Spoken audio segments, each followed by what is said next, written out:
நகைக்கடை நிறுவனரின் தங்க மனசால் வயநாட்டில் தாராளமாக வழங்கப்பட்ட 12 ஏக்கர் நிலம். மரண தண்டனையில் சிக்கியவருக்காக நிதி திரட்டியதோடு 1 கோடியை கொடுத்த வள்ளல். கோடீஸ்வரராக இருந்தாலும் கொடை வள்ளலாக நடந்து கொள்ளும் ஜமீன் பரம்பரையில் வந்த இந்த பாபி செம்மனூர் யார்? கேரளாவுடைய பெரும் பணக்காரர்கள்ல ஒருவரான பாபி செம்மனூர் அவர்கள் ஜமீன் பரம்பரையை சேர்ந்தவங்களாமா. இந்த நிலையில அவருக்குன்னு இந்தியாவிலேயே மிகப்பெரிய ரெஸ்டாரண்ட்டும் ஒண்ணு இருக்கு. அது மட்டும் இல்லாம செம்மனூர் நகைக்கடையுடைய நிறுவனராகவும் செயல்பட்டு வராங்க. சமீபத்துலதான் கேரளாவுடைய வயநாட்டுல 1000 ஏக்கர் பரப்பளவுல தேயிலை தோட்டத்தையும் வாங்கியிருந்தாங்களாமா. இவங்க கிட்ட இருக்கக்கூடிய இந்தியாவிலேயே விற்பனையில இல்லாத போர்ட் F60 அப்படின்ற பிரம்மாண்ட வாகனம் பலரையுமே பிரமிப்பில் ஆழ்த்தி இருந்தது.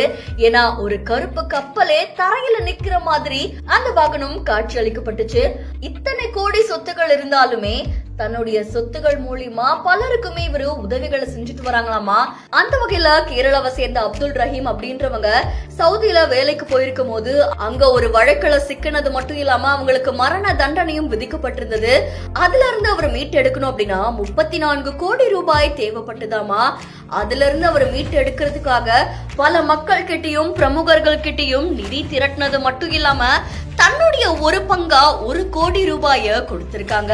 இதை தொடர்ந்து அங்க இருக்கக்கூடிய பள்ளி மாணவர்கள் விமானத்துல போகணும் அப்படின்னு ஆசைப்பட்டாங்கன்னு அவங்களுக்கான பயண ஏற்பாடையும் இவங்க செஞ்சிருந்தாங்களாம். டாக்டர் பட்டம் பெற்ற தொழிலதிபரான பாபி செம்மனூர் தன்னுடைய அறக்கட்டளை மூலியமா பல்வேறு மக்களுக்கு நலத்திட்ட உதவிகளை செஞ்சுட்டு வராங்க. குறிப்பா மக்கள் மத்தியில ரத்த தானம் குறித்த விழிப்புணர்வை ஏற்படுத்துற முயற்சியா 812 கிலோமீட்டர் தொலைவுக்கு இவங்க சாலையில ஓடி இருக்காங்களாம். வயநாடு மண் சரிவுல சிக்கி பலரும் வீடுகளை இழந்த நிலையில அவங்கள போய் நேர்ல சந்திச்சு அவங்களுக்கு ஆறுதல் சொன்னது மட்டும் இல்லாம என்னோட நிலத்தை நான் தர அப்படின்னு தெரிவிச்சிருக்காங்க. அந்த வகையில 100 வீடுகளை கட்ட 10ல இருந்து 15 ஏக்கர் நிலம் தேவைப்படும் அப்படின்னு கணக்கிட்டு இருக்கோம்.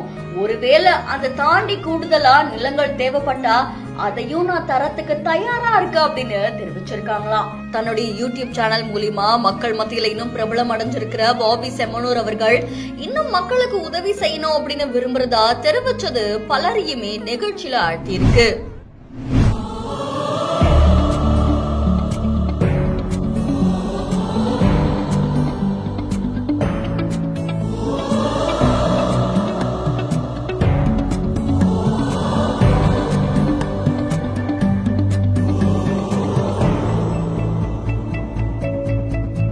களத்துல இறங்க வேண்டிய நேரங்க இது. இப்போ ப்ரே ஃபார் வயநாடு கிடையாது, இனிமே டூ ஃபார் வயநாடு தான். வாங்க நம்மளும் உதவி பண்ணலான்னு வயநாடுல பாதிக்கப்பட்ட மக்களுக்காக இவங்க நிறைய உதவிகள் செஞ்சுட்டு இருக்காங்க. இந்த வீடியோ இப்ப சோஷியல் மீடியால வைரலா ஷேர் ஆயிட்டு இருக்கு.